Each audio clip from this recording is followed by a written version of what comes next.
So in this video, I will be talking about amino acid metabolism. In this amino acid metabolism, first I will be taking glycine. So this glycine, it can be synthesized from serine, it can be synthesized from threonine, glyoxylate, and by using glycine synthase. So first I will give you an overview of what happens to this glycine. The glycine is having two phase. One is anabolic phase and the other one is catabolic phase. So the catabolic phase of glycine is the it will be converted into serine, which is another amino acid. That eventually get converted into pyruvic acid, and it will be going to synthesize glucose. That is, it is glucogenic pathway. The another mechanism of catabolism is it will enter into glycine cleavage system. An overview about the anabolic phase of glycine. So this will be converted into heme, creatinine, glutathione, then purine. Glycine can be incorporated into purine, the C4, C5 and N7 of purine. Okay? So glycine is a non-essential amino acid because it can be synthesized from the body. You have so that it can be synthesized from serine, right? So it is a non-essential amino acid. It is a polar amino acid. So it is purely glucogenic. You have seen that the catabolism of glycine. So it is purely glucogenic. That means glucose can be synthesized from. It is a simple amino acid and it is not optically active. You have seen that in glycine there are two hydrogen, right? So that means it is optically inactive. All other amino acids are optically active. Okay. Now we will see how all glycine can be synthesized. So from serine, it can be converted into glycine by an enzyme serine hydroxymethyl transferase. So serine is having an extra CH2OH group, right? So the enzyme which it is acted upon is serine hydroxymethyl transferase. It requires coenzymes pyridoxal phosphate and folic acid. So the one carbon it is incorporated as methylene THFA. The beta carbon of serine is released here. Okay. So as folic acid is involved, it is one of the coenzyme of this enzyme. The next way to synthesize glycine is the glyoxylate. It can be converted into glycine by an aminotransferase. Here you can see the glyoxylate alanine aminotransferase. This enzyme will be converting it. At the same time, alanine will be converted into pyruvic acid. This is just the transfer of amino group for a keto group.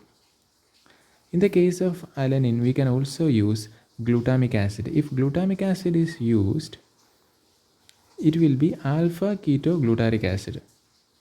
So this is another way. So the third way to synthesize is from threonine.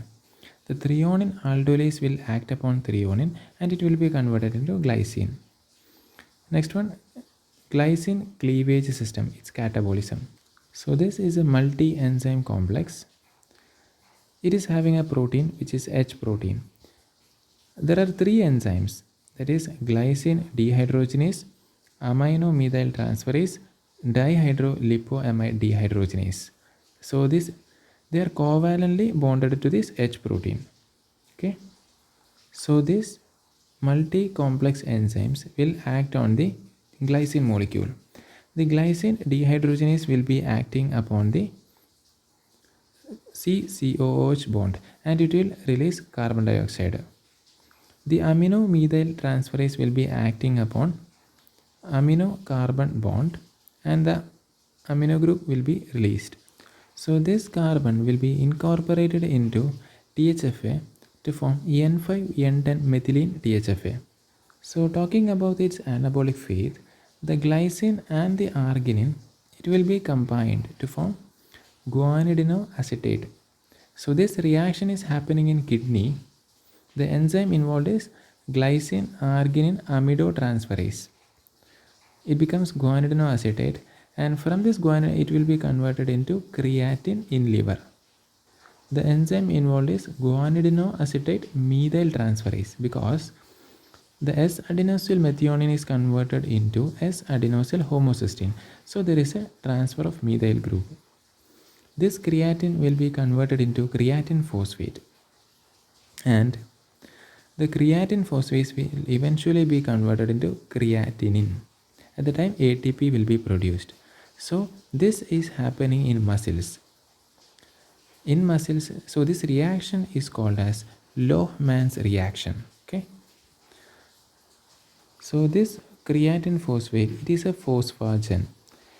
It is a high energy compound, and it is an immediate replenisher of ATP in muscles. That means the first 3 to 4 seconds of exercise, right?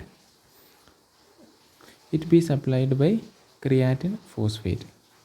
So the next one is heme. So in heme, the succinyl coenzyme and the glycine are the starting material. Through an eventual reaction, it will be converted into heme. The glycine, it will act as neurotransmitter, and it is also acting as conjugating agent, especially in bile acid. It will conjugate with bile acid. It will also conjugate with benzoyl coenzyme A to form hippuric acid. Okay. Not only that, it also induces bent-in secondary structure of protein. It is the most abundant or recurring amino acid in collagen. Okay. If this glycine cleavage system, if it is defective, it will result in, so glycine will be increased in our blood, right?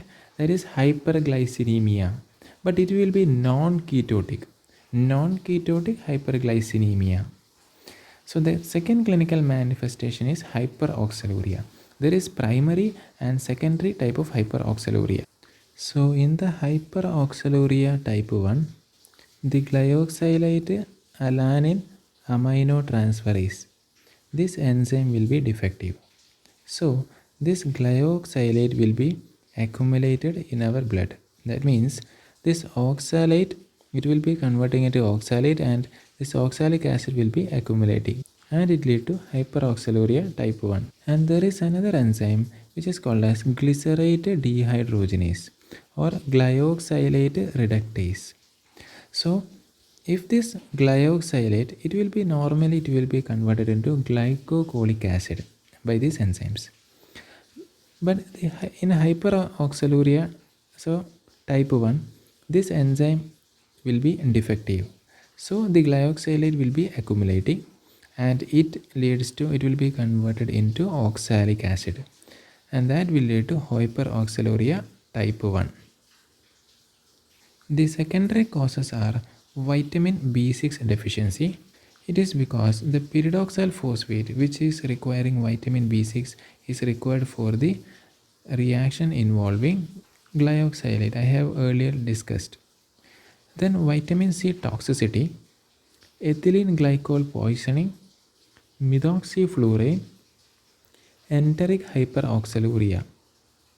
That means if there is any resection in the enteric system, it may lead to hyperoxaluria.